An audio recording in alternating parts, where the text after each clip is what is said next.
देख रहे हैं पावर न्यूज भारत। सरकार से आप लोग जो चाहते थे कि चर्चा हो ऑपरेशन सिंदूर पे और सब कुछ, वो जवाब तो लगता है, उम्मीद है कि जवाब मिलेगा। नहीं, देखिए सवाल ये है कि जो हाउस में डिफेंस मिनिस्टर को बोलने देते हैं, उनके लोगों को बोलने देते हैं, मगर अगर विपक्ष का कोई कुछ कहना चाहता है तो अलाउड नहीं है। मैं लीडर ऑफ अपोजिशन हूँ, मेरा हक है, तो मुझे तो कभी बोलने ही नहीं देते हैं। तो ये एक नया अप्रोच है।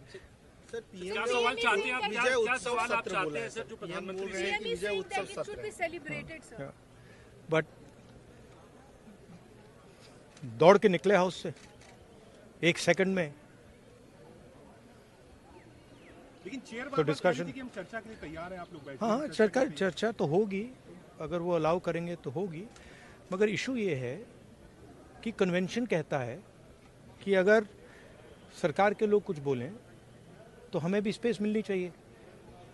हम 2 शब्द कहना चाहते थे, मगर विपक्ष को ये अलाउड नहीं है। Thank you.